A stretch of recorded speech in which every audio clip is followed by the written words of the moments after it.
세월호 참사 당일 박 전 대통령의 행적은 조직적으로 은폐되었고 진실을 숨기기 위해서는 뭐 유족들의 가슴을 아프게 하는 그런 행위도 서슴지 않았잖아요. 예.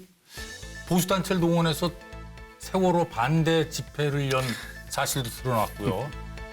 아니 꼭 그렇게까지 해야 했을까요? 무엇을 얻으려고 이렇게 한 걸까요? 얻으려는 게 아니라 이제 은폐죠. 그러니까 세월호 7시간에 대한 조사. 그러니까 일기 세월호 특조위가 이미 이제 그 활동 시한을 마감하고 끝났지 않습니까? 네. 그리고 이제 새 법에 의해서 2기 특조위가 지금 시작이 됐는데요. 1기 특조위의 조사 활동 방해로 그 이병기 전 비서실장, 조윤선 수석, 이제 안종범 수석 다 그 직권남용죄로 다 지금 기소가 됐거든요. 그 제목까지 포함해서. 그런데 1기 특조위의 조사 방해의 핵심은 다른 게 아닙니다. 그 세월호 7시간을 조사 못하게 하는 거죠. 그렇습니다. 그게 아주 본질이었습니다. 그러니까 보수단체, 아주 뭐 극악스러운 보수단체들을 동원해서 그렇게 시위를 시킨 것도 사실은 세월호 7시간에 결정적인 약점이 있었기 때문에 그걸 막기 위해서 그랬다고 볼 수 있습니다. 저는 늘 보수단체가 그렇게 했다는 거에 대해서 불만이에요. 그 보수단체가 아니에요. 그 의단체지. 용어를 좀 예, 잘 보수단체라고 얘기하면 보수들이 정두원 화를 내죠. 의원께서는 예. 보수시기 때문에 어쨌거나 그런 용어를 사용하는 것에 대해서 불만이시죠. 저도 여당 의원이었지만 그 보수단체라고 말하는 극우단체들한테 얼마나 많이 당했는데요. 화형식까지 당하고 뭐 그런 일을 많이 당했어요. 이 부분은 제가 절절하게 드릴 말씀이 많은데 네. 지금 박범계 의원님께서 말씀하신 대로 세월호 7시간의 진실이 밝혀질까 봐 특조위에서는 특조위를 깨려고 노력했고 그렇습니다. 그리고 이 세월호 7시간으로 번지는 것을 막기 위해서 극우단체들 동원해서 정말 패륜적인 집회도 많이 하고 그랬어요. 예. 제가 세월호 진상규명을 위해서 24일간 단식을 했습니다. 단식을 했는데 그때 제가 목격한 거예요. 그 세월호 광장에서. 진짜로 그 옆에 나와서 치킨을 먹습니다. 저도 24일 굶고 있는 중이었고 세월호 유가족들도 엄마 아빠들이 단식을 하고 있는데 거기에 와서 조롱을 하면서 치킨을 먹습니다. 그리고 건너편 동아일보 쪽에서는요. 이 스피커도 대고 입에 담지 못할 욕을 합니다. 세월호 엄마 아빠들에게. 그리고 건너온 그 극우단체 회원들은 다니면서 욕을 해요. 그러니까 제가 단식하고 이렇게 앉아 있잖아요. 그러면 저한테 쌍욕을 하고 갑니다. 저 빨갱이 뭐뭐 하고 있다고. 그러고 있어요. 그러니까 그 세월호 엄마 아빠들은 진상 규명을 위해서 삭발도 했어요. 엄마들이. 그러면서 거리 행진도 하고 또 유민 아빠는 40 며칠 죽음을 각오하고 단식도 하고 근데 유민 아빠에 대해서 뭐 그 온갖 음해와 인신공격을 다 했죠. 그래서 저는 그 현장에 있으면서 같은 하늘 아래 살고 있는 사람의 모습이 저런 걸까?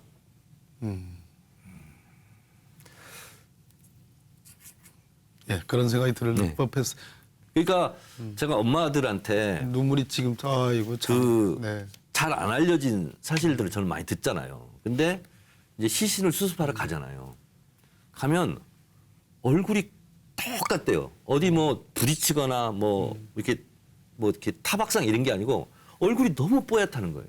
너무 하얗고 살아있는 것 같대요.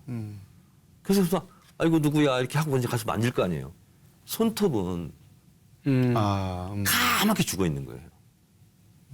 손톱은 얼마나 살려고 이걸 긁고 막 이랬는지. 우리 차 올라오니까 이제 예. 아이고 상상만 해도 그리고 우리가 또 안행이었잖아요. 이거 가지고 이제 상임위에서 많이 따졌는데 돌아가신 김관홍 잠수사가 와서 증언을 하는데 본인이 뭐 하여튼 시신 수십 구를 이렇게 수습을 했는데 끌어안고 안 떨어진대요. 그 아주 유명한 네. 이 끌어안고 안 떨어진대. 이게 떼어오려고 해도 애들끼리 이렇게 붙어 있어요. 애들끼리 예. 그래서 그러면 말을 한대요. 야, 엄마 만나러 가야지, 아빠 만나러 가야지 하면서 이렇게 쓰다듬으면 그때 푼다는 거예요. 근데 이제 그런 것을 저는 이제 너무나 생생하게 들었는데, 예. 이 단식하는데 앞에 와서 막 그 치킨 먹고 그리고 엄마 아빠들한테 막 입에 담지 못할 욕하고 이게 뭐냐면 결국은 이 진실이 규명되는 것을 두려워한 사람들의 어떻게 보면 조작된 집회 뭐 이런 거였던 것 같아요. 저는 맞습니다. 이것 또한 진짜 이 폐륜적인 이런 것도 저는 너무나 이것도 밝혀야 돼요. 그래서 엄벌에 쳐야 됩니다.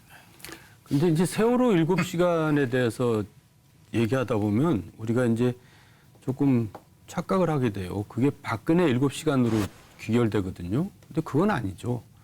박근혜 7시간은 이제 어느 정도 윤곽이 나타났지만 그게 다는 아니고 예. 그때 청와대는 뭐 했고 그때 해경은 뭐 했고 그때 해양수산부는 뭐 했고 그때 행안부는 뭐 했고 그런 게 다 밝혀져야지 그게 세월호 7시간이 밝혀지는 거지 박근혜 7시간만 밝혀진다고 밝혀지는 건 아니죠. 이제 우리 정도원 의원님 말씀이 저는 이제 최종적인 제2기 세월호 특조위의 이제 과제라고 보거든요. 예. 근데 지금 어마어마한 얘기가 지금 밝혀졌지 않습니까? 지금 그 세월호 특조위와 별개로 세월호 선체조사위라고 예. 있는데요. 며칠 전에 세월호 선체조사위에서 소위원회에서 의결을 냈습니다. 그러니까 세월호의 그 좌측에 핀 안정기라는 그런 장치가 있는데 예. 그것이 최대 25도 각도로 들려 있어야 되는데 무려 이게 50.9도로 비틀린 상태로 되어 있다. 그럼 이 정도로 2배 이상의 비틀린 상태가 되려면은 아주 거대한 외력에 의해서 부딪힌 충돌이 있지 않으면 이게 불가능한 거다. 예. 그래서 외력서를 이제 제기를 했고 이 부분에 대한 정밀 조사의 필요성이 있다는 의견을 냈습니다. 네. 그래서 지금 정도원님 말씀처럼 박근혜 7시간 저는 사실 뭐 10시 20분 이전에 그것도 뭐 언젠가는 규명이 돼야 될 일이라고 보지만 그것도 그거지만 세월호가 왜 그 느닷없이 좌초되었는지에 대한 이 규명과 그 과정에서의 여러 가지 관련 부처들이 어떻게 움직였는지에 대한 진상규명도 필요하다고 생각합니다. 왜 침몰했는지. 왜 침몰했는지. 이것을 4년 동안 추적한 김지영 감독의 그렇습니다. 그날바다 그것을 제가 봤습니다. 다큐멘터리 영화요. 다큐멘터리 예. 영화. 근데 이 영화의 4년 동안 추적기는 뭐냐면 AIS 추적기입니다. AIS. 그리고 VTS 교신과. 예. 근데 AIS가 뭡니까? 자동 항적도라는 항적도라는 건데요. 아, 배가 어떻게 배가 움직였는지 어떻게 움직였는지가 예. 자동으로 기록되는 점점 찍히는 거고요. 예. 이 배가 움직이면 자동적으로 자동 시스템으로 VTX에 가서 날아가서 꽂힌답니다. 자료가. 네. 모든 배는 다 그렇게 돼 있대요. 그래서 그걸 했는데 정부에서 이 AIS 자료를 조작해서 제출했다.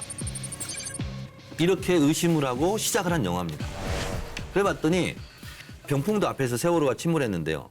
병풍도에 도착하기 이전부터 그러니까 우리는 지금까지 8시 48분에 침몰이 시작됐다고 그랬는데 이미 병풍도에 도착하기 이전에 지그재그로 오는 게 많아요. 그래서 침몰이 8시 48분부터 시작된 게 아니라 8시 32분부터 시작된 거 아니냐. 그래서 급격하게 변침을 해서 한 바퀴 돌거든요. 자, 그런데 침몰한 지점이 병풍도 바로 앞이에요. 근데 정부에서 발표한 것은 병풍도에서 많이 떨어진 쪽으로 발표를 해서 그게 안 맞다. 그게 나중에 이 AS를 추적해보고 여러 가지 속도라든가 방향 변침해서 보니까 750m를 옮겼다는 거예요. 그래서 이게 조작됐다는 거죠? AIS가? 그래서 750도를 다시 위로 올려서 보니까 맞아. 탁 맞아 떨어져요. 그러면 750도 올린 게 아니라 병풍도 쪽으로 가깝게 해서 보니까 거기는 낮은 바다라는 거예요. 그래서 왼쪽 앵카, 선수 왼쪽 앵카가 이 뭐 해군 같은 게 보면 이렇게 화살표 큰 모양 쇳덩어리가 있잖아요. 네. 그게 밑으로 내려가서 부딪히지 않았느냐 하고 의심을 하고 있어요. 그 영화는. 그래서 이것은 외부 충격이 있는 거 아니냐.